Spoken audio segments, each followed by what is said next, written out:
Olá, pessoal, bem-vindos a mais um bate-papo tributário. Continuando, então, a série sobre o planejamento sucessório. No último vídeo, a gente falou um pouquinho sobre a holding, e agora a gente vai entrar na relação entre o planejamento sucessório e o planejamento tributário, né? Se é necessário adotar o planejamento tributário como uma forma, uma etapa do planejamento sucessório, né? Se necessariamente tem que adotar esse planejamento tributário. Quais seriam as oportunidades, então, de planejamento tributário que podem ser feitas dentro do planejamento sucessório? Então, o professor Pedro Anã vai estar explicando isso aí para a gente, né? Não se esqueçam de se inscreverem no canal também, quem está chegando pela primeira vez e não é inscrito ainda. Deem um joinha no vídeo se vocês gostarem. E também, eventuais dúvidas, vocês podem colocar no chat, a gente fica aberto também para sugestões de novos temas e sugestões também sobre os vídeos. Professor, muito obrigado pela sua presença. A palavra é sua. Obrigado, Jorge, né, mais uma vez, obrigado a todos, né? E hoje a gente vai dar continuidade ao nosso sexto vídeo, né, do tempo acessório, e a gente vai falar da relação que tem com o planejamento tributário. Então, para quem assistiu os nossos outros vídeos, sabe que o planejamento tributário é uma das ações e etapas do planejamento acessório, importante, né, a fazer, né, o planejamento tributário, e hoje a gente vai estar falando, né, dessa importância. Então, vou também compartilhar uma apresentação aqui para a gente, né? Então, por que é importante, né, o planejamento tributário, né? Então, a gente viu que uma das ações, né, do planejamento acessório é fazer a implementação do planejamento acessório. Por quê? Lembra que a gente tem uma empresa familiar. Essa empresa familiar, normalmente, ela é administrada pelo fundador da empresa, né, que pode ser o patriarca, pode ser a matriarca, né, que adota práticas fiscais flexíveis, né, ou seja, está acostumado a administrar daquele jeito dele, né, em uma outra realidade, em outro Brasil, né, que nós não tínhamos, né, a fiscalização digital, nós não tínhamos os controles que nós tínhamos hoje, e estava acostumado a, por exemplo, fazer venda de meia nota, vender sem nota, né, ou comprar produtos com valor menor, né, ou até de origem duvidosa. Então, isso cria um problema para a empresa, que é um problema de gestão da empresa. Ou ele nunca se preocupou em fazer planejamento tributário, simplesmente, né, deixava isso na mão do contabilista da sociedade, que não tinha tempo de poder se atualizar e estava fazendo, né, ali no automático. Então, fazer o planejamento tributário é importante porque você faz a manutenção e proteção da empresa operacional, que lembra, ela é uma empresa que ela tem como objetivo gerar os frutos para poder fazer a manutenção das famílias, para poder as famílias terem recursos para poder, né, sobreviver. E se ela estiver contaminada, isso pode causar um problema no futuro. Então, fazer o planejamento tributário é importante. Então, verificar quais são as práticas que a empresa tem para poder ajudar. A questão da governança corporativa, né, que quando você faz o planejamento acessório, você acaba implementando, e o planejamento tributário ajuda a isso, porque vai proteger a empresa, né, de condutas futuras e também de condutas passadas. Você vai fazer verificação, faz uma auditoria, faz uma due diligence, e você verifica, né, quais são as práticas que eventualmente geram passivo e até crédito, né, Jorge? A gente tem discussões que a empresa nunca fez, por exemplo, ela não discutiu isso com o semestre básico com os COFINS, então teria oportunidade. Tem questões previdenciárias que ela poderia estar se aproveitando, por exemplo, aquelas, né, verbas indenizatórias que estava tributando, e outras coisas mais, de repente, juros capital próprio que não pagou, que poderia estar pagando. Então, você pode fazer um diagnóstico do passado, verificar quais são os créditos e aproveitar no futuro e poder fazer com que essa empresa se torne mais competitivo. Então, o planejamento tributário, né, serviria para poder atingir esses objetivos dentro de um planejamento sucessório que está sendo implementado. Então, isso é importante, né, ser analisado, né, fazer parte do trabalho do consultor que está verificando isso, porque isso também ajuda na segurança e continuidade da empresa. Então, um dos pontos que se faz, né, no planejamento sucessório é fazer revisão de procedimentos, revisão de recolhimentos dos tributos, seja imposto de renda, CSL, PIS/COFINS, CMS, IPI, contribuições previdenciárias, para verificar se existem oportunidades e se também se existem passivos, né? Porque esses passivos, se eles não forem mensurados, eles podem comprometer a continuidade da empresa. E pode virar uma surpresa, né? Que a gente comentou, né? De repente você acha que vai herdar milhões, bilhões, de repente vai herdando dívidas. Eu já vi muitos casos disso, né? O herdeiro descobriu que a empresa estava quebrada, porque o pai estava escondendo, né? Ou a matriarca estava escondendo da família que a empresa não estava bem de saúde, então ela estava pendurada em empréstimo financeiro, estava com uma série de tributos que não estavam sendo recolhidos, estava com uma série de parcelamentos que não estavam sendo obedecidos, autos de infração, e você vai descobrir quando você assume, né, a gestão daquela empresa. E aí fica o problema, né? Como é que você vai pagar toda essa dívida tributária? Então, se você fizer essa due diligence, essa auditoria, né, do passado, e tanto dos créditos quanto dos passivos, isso vai ajudar a implementação desse planejamento tributário, né? Então, isso, eu diria, é a importância de fazer como uma das etapas das ações do planejamento tributário dentro do planejamento acessório. Então, que pode ser feito, né? Como opção de planejamento tributário, que a gente também já falou isso no vídeo específico, né, Jorge? Questão de criação, segregação de atividades, lucro real, lucro presumido. Então, eu posso, de repente, fazer uma análise e segregar atividades, ou seja, uma parte da atividade vai ser tributada pelo lucro real, parte dela, que é a mais lucrativa, vai ser tributada pelo lucro presumido, no qual eu vou otimizar a carga tributária dessa empresa, né? Então, isso vai gerar uma vantagem para a empresa no futuro. Então, uma empresa tributada do lucro real, outra empresa tributada do lucro presumido. Como é que eu vou fazer essa separação, né? Através de uma cisão parcial, através de uma cessão de ativos operacionais, através de uma compra e venda de ativos, na qual eu vou ter como vantagem a atividade menos lucrativa tributada pelo lucro real, a atividade mais lucrativa tributada pelo lucro presumido, né? Quais são os cuidados, né, que a gente já comentou? As atividades podem ser segregadas, né? Aquela questão da atividade de meio, atividade de fim. Se você não conseguir separar, não dá para fazer, porque aí você pode criar uma figura da simulação. Essas duas sociedades têm que ter estruturas operacionais e administrativas distintas, para não haver confusão patrimonial. O fisco não chegar a olhar e verificar que aquilo é uma coisa só, então você tem que fazer essa separação também física, né, administrativa e operacional, e tem que ter objetivos sociais diferentes ou complementares, né? Então, esses são os cuidados que a gente tem. Então, isso é uma das opções que eu posso fazer de planejamento tributário, né, dentro de um planejamento sucessório. Então, fazer essa segregação de atividades. Uma outra operação muito comum é transferir o imóvel operacional da empresa, seja aquele galpão, aquela unidade industrial, aquela unidade fabril, para uma empresa tributada pelo lucro presumido. Por quê? Qual que é a vantagem, né? Porque na hora que você faz a separação dentro do planejamento sucessório, porque normalmente o investidor, quando ele vai comprar uma empresa, ele não quer o imóvel dentro do negócio. Por quê, Jorge? Porque isso aumenta o preço. E aí, de repente, você tem lá alguns milhões a mais, e sendo que me interessa, porque eu, como investidor, o que eu posso fazer? De repente, aquela localização física não me interessa, eu posso transferir para um outro local. Mas se eu tiver um imóvel dentro do meu ativo, isso pode atrasar essa minha decisão empresarial. Então, eu peço para o dono da empresa tirar esse imóvel do negócio e transferir para uma sociedade. Então, você já prepara isso para uma futura negociação. E fazendo isso, o que é a vantagem? A empresa do lucro real, ela reconhece uma despesa de locação, que é maior que a despesa de depreciação, e a empresa do lucro presumido reconhece a receita de locação e tributa pelo lucro presumido e vai pagar menos imposto. Então, eu vou trocar a tributação do lucro real pela tributação do lucro presumido e vou ter um reconhecimento de um maior valor do que pela locação do que seria pela depreciação. Então, a empresa pelo lucro presumido vai ter uma carga tributária de 11,3%, a receita de locação é como se fosse uma prestação de serviço, mas não é uma prestação de serviço, quem sabe que não é uma obrigação de fazer, e não tem ISS nessa relação. Então, eu troco 34% contra 11,3%.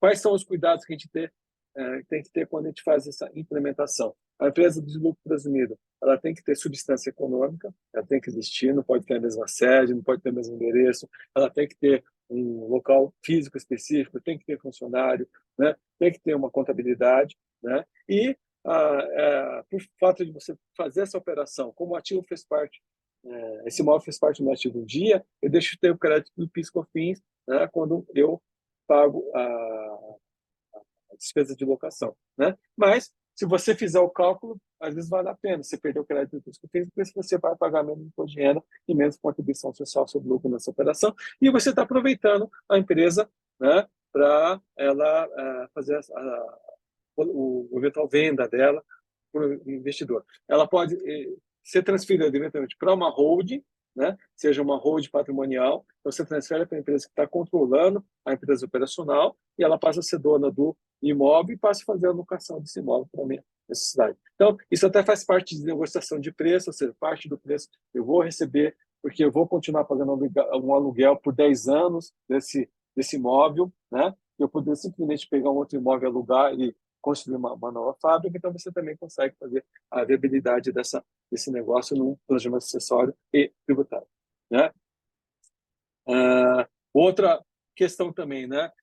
Quando eu crio essa holding, né? Essa holding que passa a ser controladora das empresas operacionais, que seriam as holdings patrimoniais e holdings familiares, né?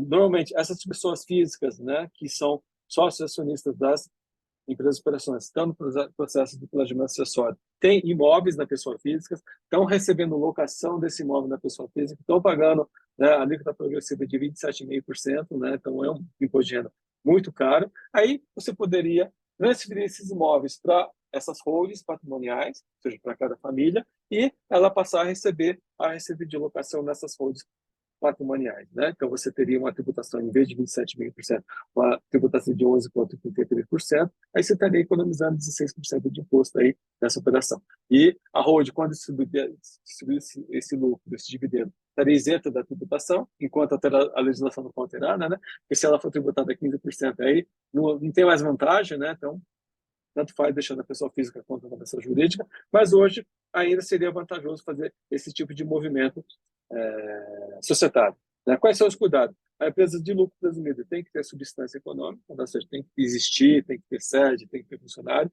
Não posso fazer na minha casa, o ideal seria que tenha uma sede comercial, justamente para ter transparência e evitar eventuais aborrecimentos. Né? Seja, lógico, posso trabalhar em casa, não tem problema. Hoje, com pandemia, todo mundo trabalha, né, em home office. Mas, assim, no caso de uma empresa, acho que vale o cuidado de você pagar um aluguel, uma locação, e ter uma sede empresarial para isso. Então, essa seria também uma outra coisa que se olha quando você vai fazer um plano acessório e faz essa sugestão de implementação para as pessoas físicas que, muitas delas têm imóveis, né, têm apartamentos, têm conjuntos comerciais para poder fazer isso e até, né, dentro daquela linha de buscar novas fontes de recurso, né, verificar. São oportunidades de pegar parte desse dinheiro que está vindo como desplano de lucro e reinvestir em imóveis, galpões para fazer locação e gerar rendimentos para essa família e para não depender somente da empresa operacional, né? Então, a construção de uma holding auxilia, né, na implementação do planejamento sucessório dentro do planejamento tributário, né? Então, você pode fazer a construção da holding familiar e nela concentrar os imóveis para ser tributados pelo lucro presumido ou fazer a constituição da holding patrimonial, no qual você transfere o imóvel operacional da empresa para lá e ela passa a alocar esse imóvel para a empresa operacional. Então, isso seria, né, algumas ideias, né, para poder fazer. E tem outras, né, Jorge? Lógico, você vai analisar a atividade da empresa, verificar, de repente, né, constituir empresas em estados que têm incentivo fiscal estadual, né? Lá no Nordeste, que teria um incentivo fiscal federal de redução do imposto de renda, de repente. Então, você vai verificar oportunidades que se tem para poder maximizar o resultado de tributário da empresa para poder se tornar mais competitivo. Então, tudo isso vai fazer parte dentro desse projeto, né, de implementação do plano sucessório, né, que é uma das ações que se faz das etapas. Então, eu vou rever o planejamento estratégico e nisso eu vou fazer todo esse trabalho para poder fazer essa implementação. Essas seriam as ideias, né? E da importância do planejamento tributário dentro de um planejamento sucessório. Destacando alguns pontos aí da fala do professor Pedro, é importante observar todos os slides ali, né, professor? Colocou assim, cuidados a serem observados, né? A empresa tem que ter substância econômica. Justamente, isso é uma coisa que a gente falou lá nos vídeos que a gente fez sobre planejamento tributário, né? Da importância do planejamento tributário ser feito de forma correta e de forma lícita, né, dentro dos limites da legislação. A gente sabe que existem casos ali que são, vamos dizer assim, zonas cinzentas, né? Que tem que tentar evitar, mas dentro do possível, às vezes, é o que gera a economia justamente é entrar nessa zona cinzenta. Mas é importante ressaltar isso, de que quando a empresa vai ser constituída, né, fazer uma empresa de verdade, né, tem que ter uma sede física, tem que ter funcionários, tem que ser algo que realmente exista, né, que não exista somente no papel, porque senão vai acabar sendo autuada, enfim, vai ser autuado, vai ser uma fraude, né, e aí vai vir multa de 150%, toda aquela coisa dependendo se for sonegação, representação penal, né, tudo aquilo. Então, é importante fazer o planejamento tributário do jeito certo, né? Porque às vezes fazem de um jeito que poderia ter sido feito, se fosse feito do jeito certo, daria certo, né? No caso da Grendene, por exemplo, né? No caso da Sim, sim, Grendene sim. poderia ter sido feito do jeito certo. Poderia ter se criado várias empresas operacionais e tudo mais, mas não, se criou nessa empresa no papel, basicamente. Mas aquele planejamento poderia ter dado certo se fosse feito do jeito correto. Então, quem quiser ver esses vídeos também anteriores que a gente fez sobre planejamento tributário, a gente destaca um pouco esse ponto. E também a questão do lucro presumido ali de pessoa física, a alocação, a gente também fez, né, no vídeo que a gente tratou das vantagens do lucro presumido, a gente abordou essa questão. Então, enfim, pessoa física que tem aí imóveis para alugar, né, que não vale a pena ficar alugando a pessoa física, constituir uma empresa, né, para fins de aluguel, porque vai ter uma redução aí da carga tributária no lucro presumido em relação à pessoa física. Então, importante ver que a gente está dialogando com outros vídeos que a gente fez também e destacando esses pontos novamente. Não, é importante, André, o que você só falou, né? O detalhe, né? O cuidado, né? Da implementação é importante, né? E gosto muito de frisar isso, né?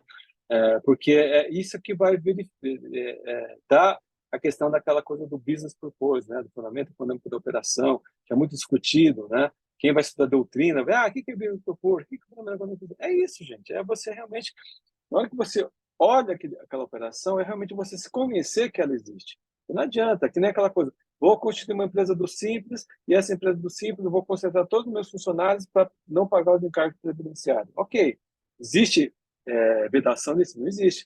Mas qual que é o grande problema? Normalmente, mesmo endereço, os sócios ou são parentes ou são ex-funcionários, você transfere os seus funcionários para essa empresa do Simples, não toma nenhum cuidado com isso, né? Aí os funcionários, quando são demitidos, eles entram com reclamação trabalhista, e aí você realmente não consegue provar que não tem vínculo, né? E aí a economia que você tentou fazer acaba não indo, porque cria a figura da interposta pessoa. Então, isso já está batido, o fisco já sabe, então não adianta você querer fazer. Só que, qual que é o problema, né, Jorge? Infelizmente, tem muito empresário que ainda acredita nisso, tem muito contabilista, contador, que vende esse tipo de coisa, tem muito consultor, né, que vende esse milagre, né, só que ele não existe. Né, isso gera um risco muito grande. Né? Então, e hoje assim, o mundo mudou, né? Então, hoje as informações são muito mais fáceis de pegar, então assim, fica complicado você querer fazer que alguém acredite que essa operação existe. Então, são cuidados que falar, tem que fazer. Se barato sai caro, tem que investir, tem que fazer, tem que constituir, justamente para evitar questionamento no futuro. É, exato, porque depois o questionamento vem e aí já era, né? Não tem mais o que fazer. E E aí a vem multa, simulação, né, multa de 150% ou até 225%, dependendo do tipo de coisa. E aí fica né? aquela coisa, né? Fica difícil, né, de você defender. E aí um advogado sério, né, que realmente estudou aquela coisa toda, assim, é difícil. Então os argumentos que você Não tem faz é milagre, né? justamente para eliminar, que você vai simplesmente protelar aquilo. A não sei que você acha uma nulidade muito grande, né, na auto de infração, mas no mérito, dificilmente você consegue ter algum resultado favorável, seja no judiciário, seja na esfera Vai ter que administrativa. adotar um Então, parcelamento que nem esse que tem agora. isso. É. Esperar um refis. Que uma hora vai acabar, né, Jorge? Porque não é É, sempre, né? Até quando a sociedade vai financiar esse tipo de conduta? Não tem como, né? Então, acho que a gente tem que pensar seriamente com isso. Né? Então, esse é o nosso objetivo, é realmente preparar o pessoal que está nos assistindo a se tornar bons profissionais, né? Bons consultores, justamente para evitar esse tipo de conduta para a gente ter uma sociedade mais sadia no futuro.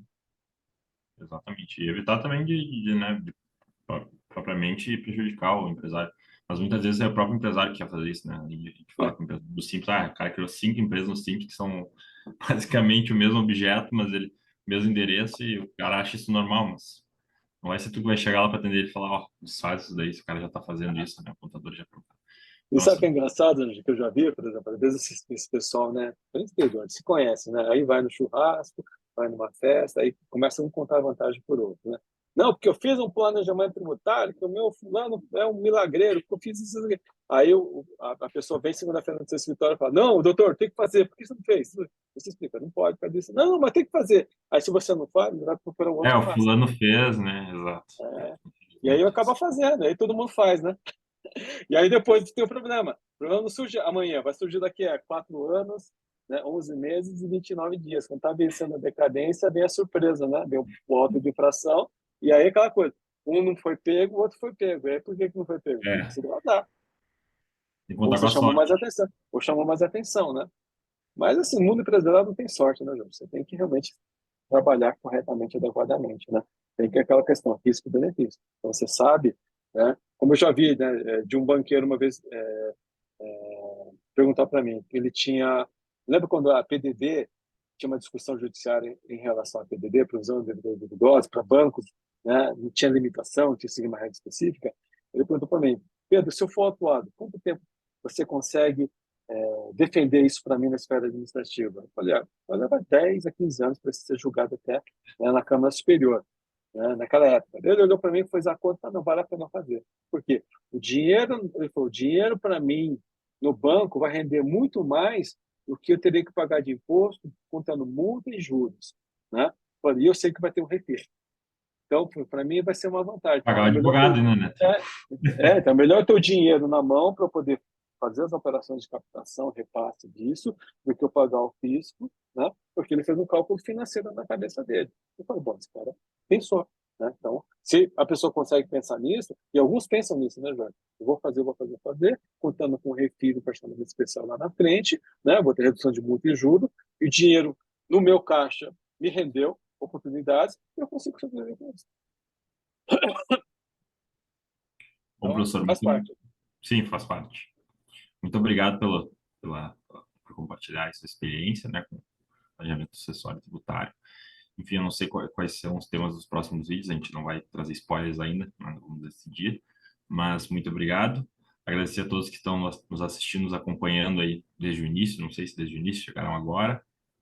Quem chegou agora, não se esqueça de se inscrever no canal, dar um joinha e também comentários, né? Podem colocar no chat ali, podem fazer sugestões também de temas, né? A gente tem já alguns temas programados, mas também estamos abertos a novos temas. Então, fiquem à vontade aí, qualquer dúvida, podem nos chamar também no canal do YouTube ou no Instagram, né, professor? Lá no Contabilidade para Advogados, o próprio Instagram do professor Pedro Anan, ou também lá na Estante Tributária, né, comigo também. É isso. Professor, obrigado então pela parceria. Seguimos aí no projeto e Sim, até sim. a próxima. Eu que agradeço, Jorge, por você, né, por estar nesse projeto juntos e vamos, né, continuar aí tendo novos assuntos aí com o pessoal e agradeço a todos pela audiência e por estar nos assistindo. Obrigado a todos, até a próxima.